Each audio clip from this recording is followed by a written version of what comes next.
So good afternoon, everybody. It is amazing. Just to make sure that we all see correctly, you are not seeing double. So you have identical twins as much as I've known Rosalind. They are identical twins. They're both work for DPI LLC of Success. They have such a big range of services, one-on-one consulting, leadership training, strategic planning, and digital courses. So please, I'm not going to go ahead and do the introduction. So we already established that. Let's welcome Renee Scott and Rosalind Rice from DPIs at today's Chamber University of Resolving Workplace Conflict. So take it away. All right. Well, welcome everyone. We're so happy that you are here. If you don't mind, because I don't know everybody that is here, if you could just maybe put your information in the chat and just how to get in contact with you. Because, of course, as business owners, we are networking all the time in all the spaces that we occupy. So today we're talking about unlocking the secrets of difficult employees. And this one was a very interesting one to actually research and determine what we were going to talk about because workplace conflict, you know what, it's inevitable. And in fact, and according to some recent statistics, when we were researching this, American employees spend, and I was astonished by these stats, 2.8 hours each week in conflict. But before I go there, let me just kind of lay out the agenda of what we're going to be talking about today.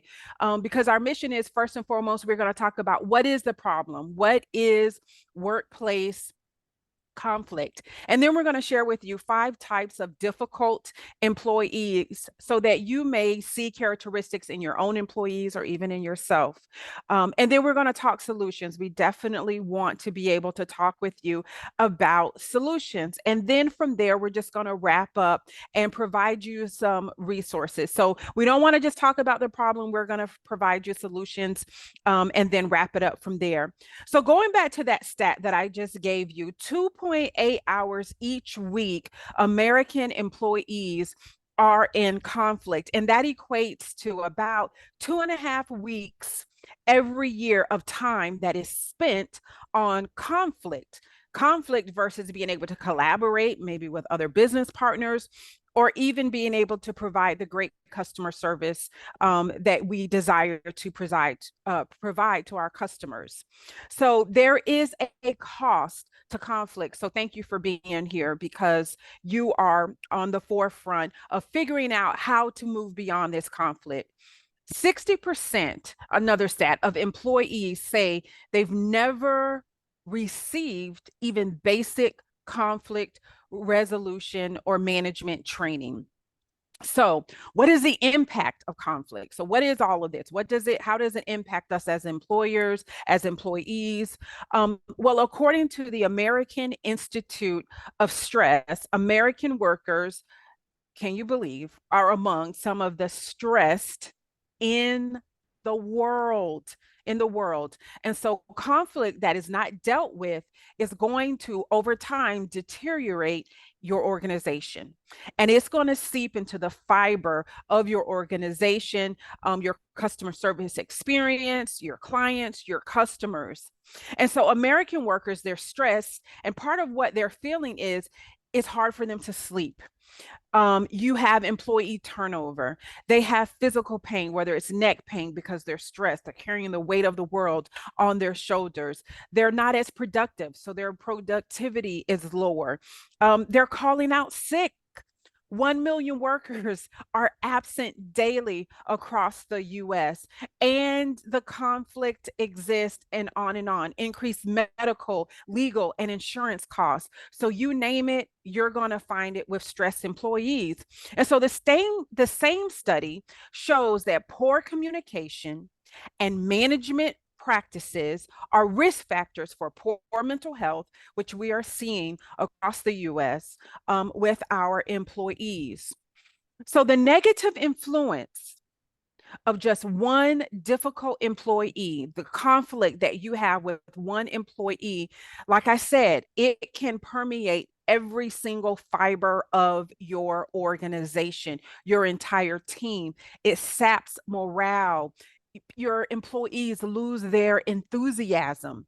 And so, if you don't swiftly address the issue, what is going to happen is there's going to be this one small spark of fire that is going to take place in your organization.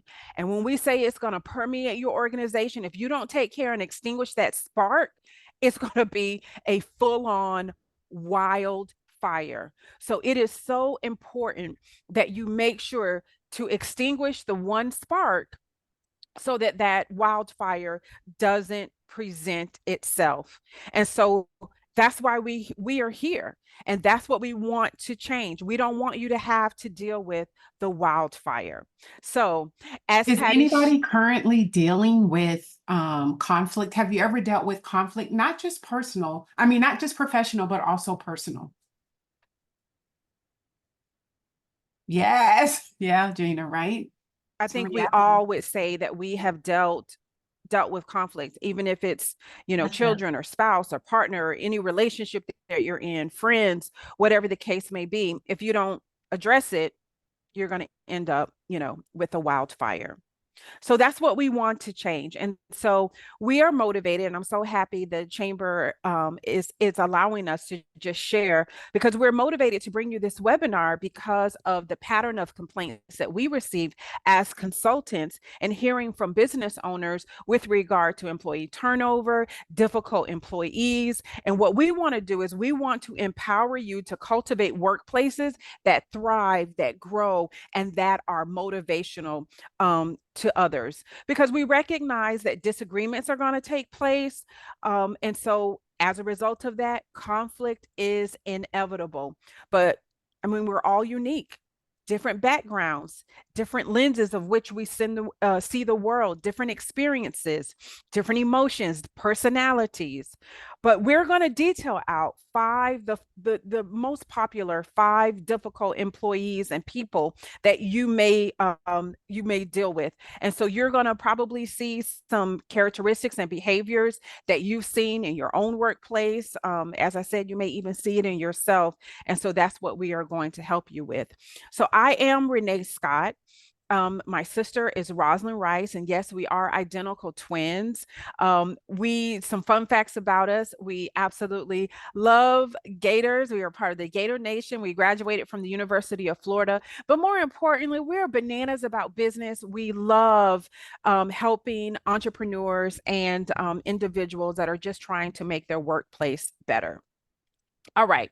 So let's get into the topic today. And I'm going to pass it over to Rosalind so she can share with you the five different types of difficult employees. Yeah. As we think about conflict management, it can be so easy to just say, hey, do this, do that. But once you start to understand who's showing up in your workplace, these are people that are working with you. So it could be some of your suppliers, your vendors, a part of your networking group. If you're on the board, they show up all over your world. So we wanted to just kind of talk about these individual employees, the information hoarder, the chronic complainer, the passive aggressive complainer, the perfectionist, and then the workplace bully.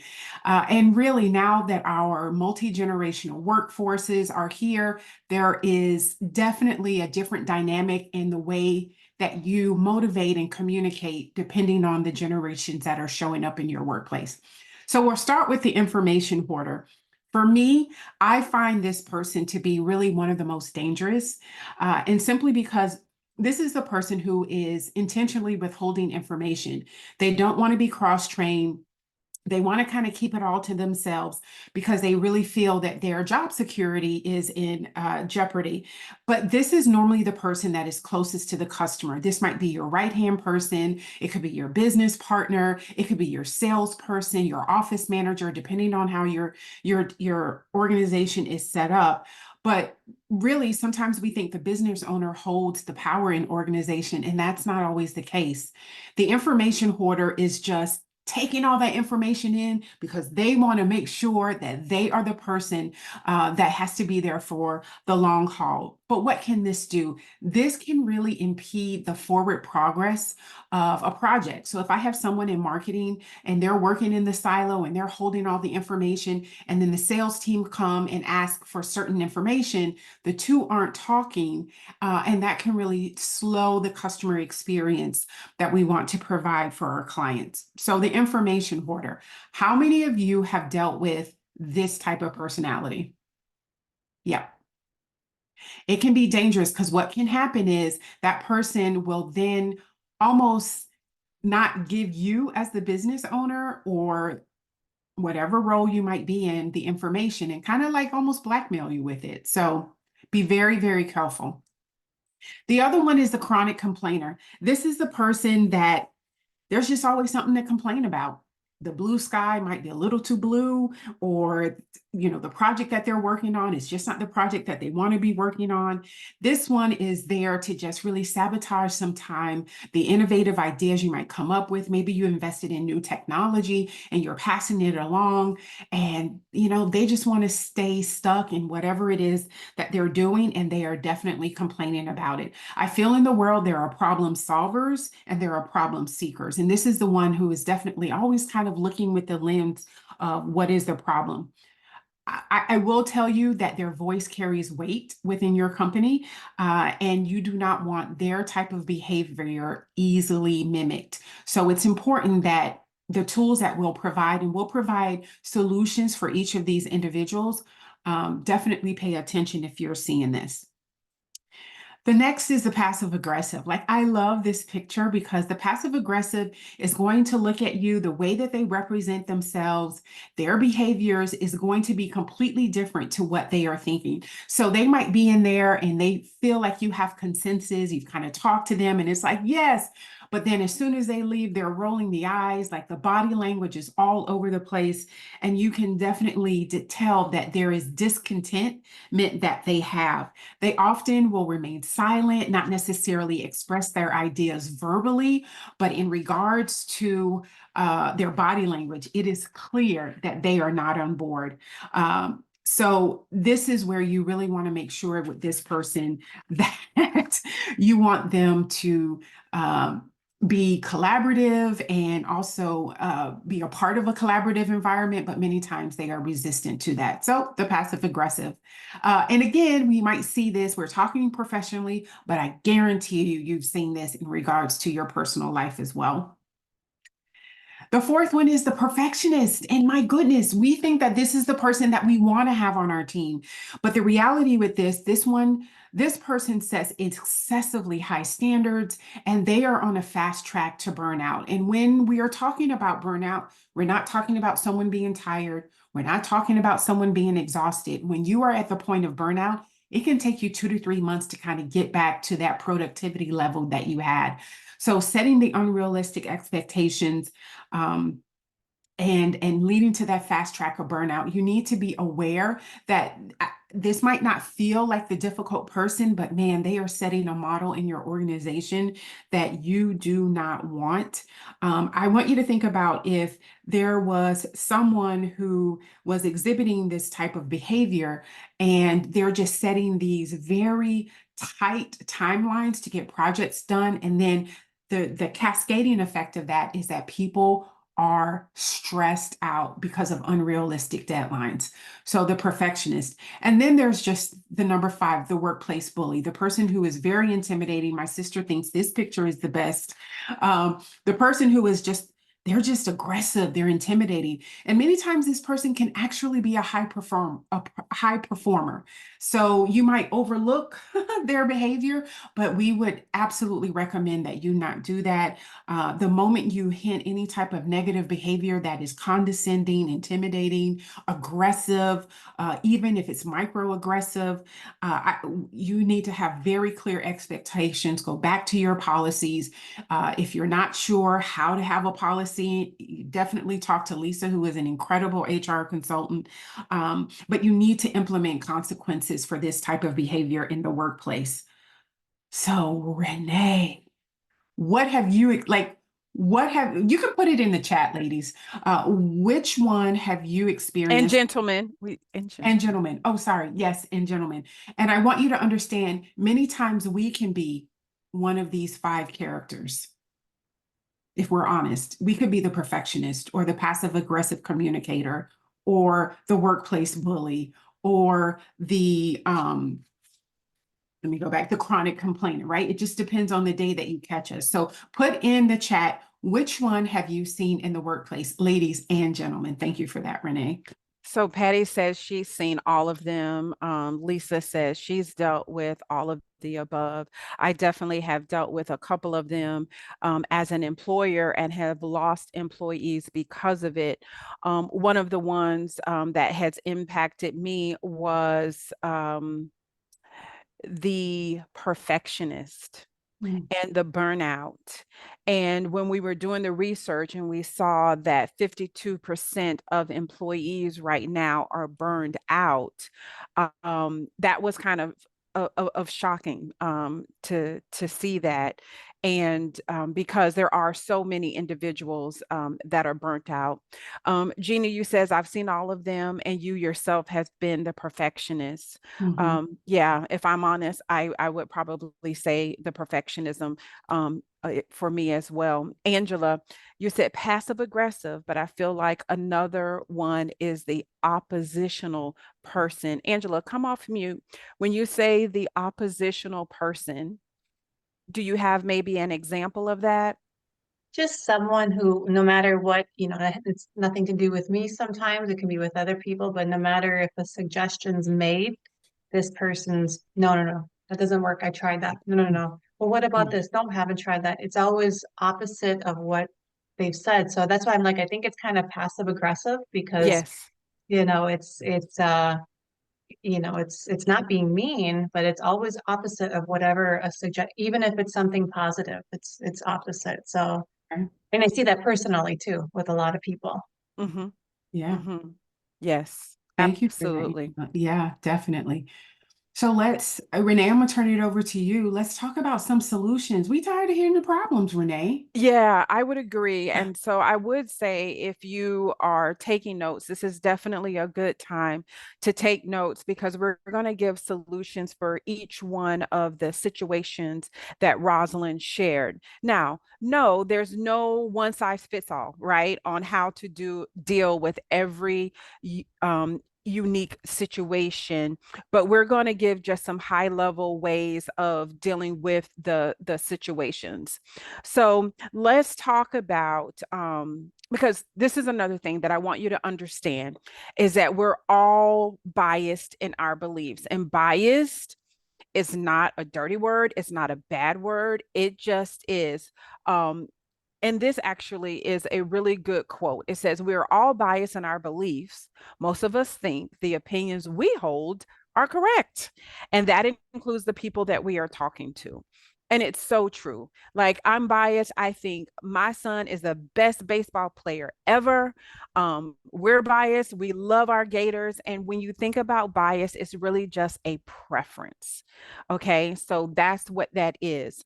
And so when you're looking at how to create solutions for the different individuals that you have, you've got to set a goal to win. Um, you don't want to set a goal where you're trying to win in every single conversation that you have with the person.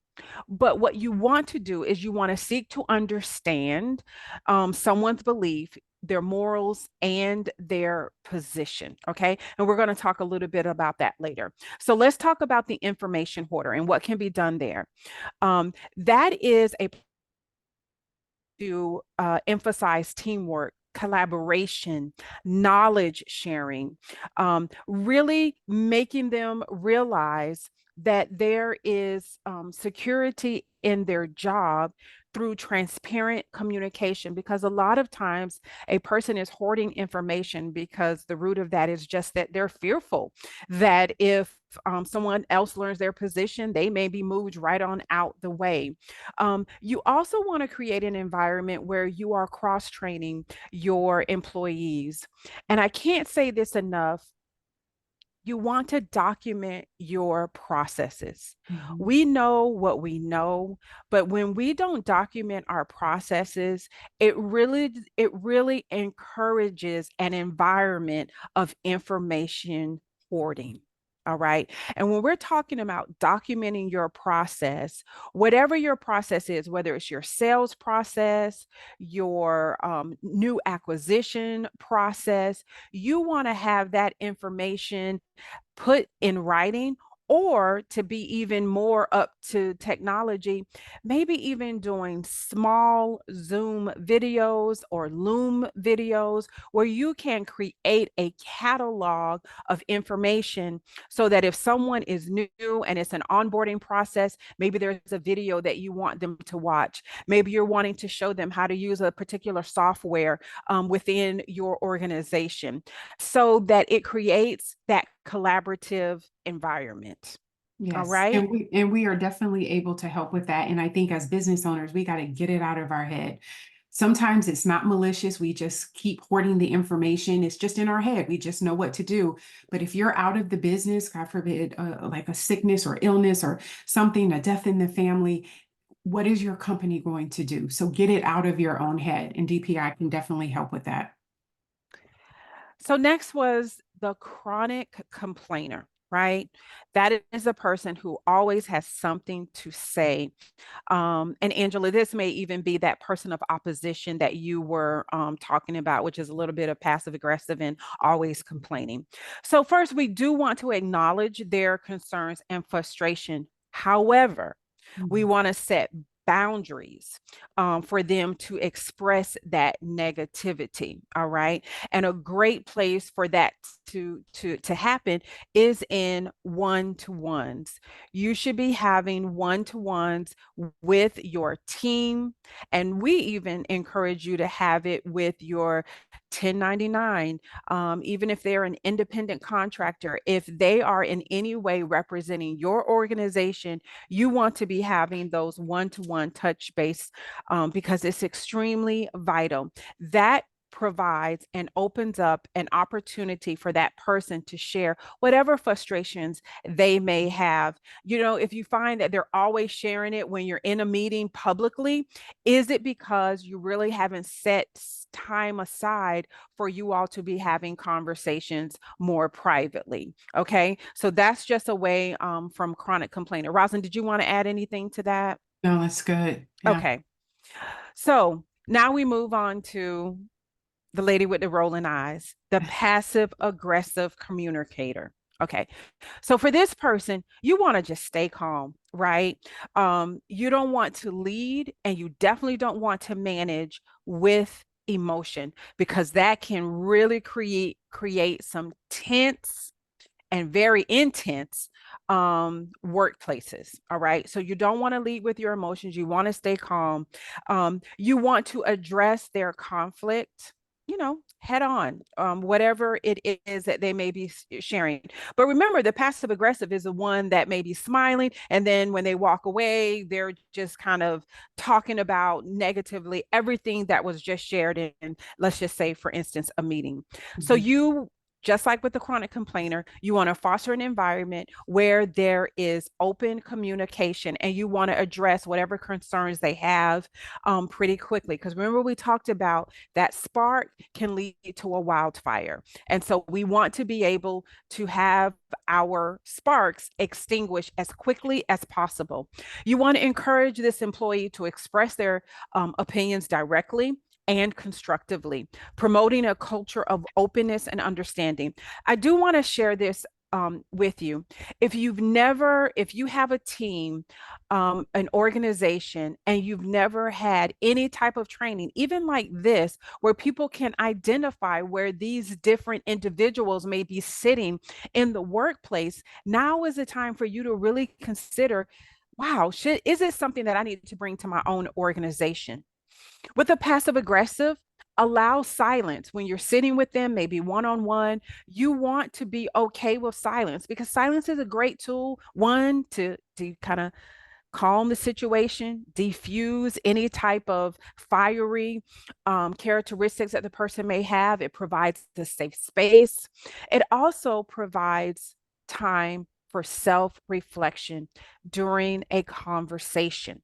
So, when you're in a meeting, you want to pay attention. You want to be scanning the room. You want to be looking to see what a person's body language is. Because if you notice that an employee has become disengaged in a meeting, call them out. Hey, Roslyn, what are your thoughts on this that we just shared? You want to engage them in the conversation. You want to hear what they're saying, because remember, we're wanting to foster that type of collaborative environment. That's good. All right. And listen, if you are a company of one, if it's just you may even see some of this in your customers. And so these tools are not just necessarily for employees, but also think of how this may help you in providing excellent customer service with your clients. All right. So now we have the perfectionists. And I've seen myself in this, especially when I was an employee. You want to help the employee to understand the importance of balance and setting realistic goals. All right. You want to model balance for them. You also want to emphasize for them, especially if it's a midline leader, you want to emphasize delegating responsibilities. You want to provide project timelines for them. You want them to realize that it is progress over perfection. Because as we shared, this type of individual can lead to fast track. They will just fast track to burnout. I've seen it with my own organization. I have lost employees because of burnout, especially in my first year. When I started as an entrepreneur, and I've got a party of a team of 5 individuals, including myself, and just trying to manage all that we do as business owners. And I lost employees because they were just burnt out. And so you want your high performers to sustainably be able to stay in your business. You invest so much in them. And so you really want to be able to hone in on someone who is a perfectionist, letting them know that it is okay to have balance in their day. Yeah. And it could be that you are launching a new product, you're launching a new digital course, you're launching or opening your business. There's times when the speed of your organization speeds up, right? We understand that. But then there has to be an intentional effort to slow that down. So everyone, after that project is done, gets back on track and finding that steady balance. And emphasizing ways that they can delegate. Maybe it's bringing someone in that you're able to outsource something so that you can really, tamper down the pace that you were going to get to that end goal. Absolutely. So good. And so now the last one that we're going to be dealing with is a workplace bully. Your workplace culture, it is the heart of your organization. And although your workplace may be fun, when it comes to a workplace bully, you've got to be firm. And you have to have a no tolerance type of situation with someone who is bullying. You want to make sure that you deal with any type of bullying or workplace bullying activity firmly and immediately, absolutely immediately. You want to make sure that you conduct thorough investigations, that you take the appropriate disciplinary action. You want to have and implement anti-bullying policies. You want to provide training on respectful workplace behaviors. Remember, especially if you're dealing with individuals who are just coming into the workplace, maybe this is their first big girl, big boy job. You want to make sure that you have equipped your team to know how to respectfully handle and deal with employees, teammates, as well as your customers. Yeah. You want to document behaviors and conversations. Do not overlook this behavior, even if it is a high performer. You put your workplace in jeopardy. You put your business in jeopardy if you do not handle this firmly. All right. Because you want to protect the integrity of your culture. And if we're using words that you're like, what is that? Anti-bullying policies and documents and one-to-ones. We can As an help you. employer, Yeah. we can help you. Yeah. You also have Lisa, who is phenomenal in this space as well, who is on here with HBL resources. All right. So I want to ask a question as we close up. Do you all have any other suggestions? Are there any other really helpful tips that you can provide for one or some of these different behaviors that you may have seen or that you may have had to deal with? Well, I want to jump in real quick and, of course, say, I think you're spot on when it comes to calling it like you see it, right? Sometimes, just like on the playground, right? When you call out the bully, it tends to stop. So having those conversations, respectfully having those conversations with those employees goes a long way, but letting them know that you're not going to tolerate it. And I love that you definitely said, even if they're the star performers, right? We often think, oh my gosh, but they're the ones that are bringing in all the revenue, or maybe it's a successful sales manager or what have you. One has nothing to do with the other. Commend them for the work that they do well. Correct them for the work that they could be doing differently. So I just wanted to support that. I love that. And also when we're dealing with that client, that might be the big revenue client, and they are condescending, intimidating. Even if you're in the nonprofit space, I think about the dynamics of Patty with the board, just using that as an example, Patty. You have to set the precedent of the language and the behaviors that you will accept, especially when it comes to your team. So, have the hard conversations. I know sometimes it's hard for people and they come to us, Renee and I know, Lisa, you get people that are in crisis mode. And when we dial it back to the lowest common denominator, it was like, man, you missed the opportunity to just have some conversation, not even hard conversation, just have a conversation right in the beginning. Yeah.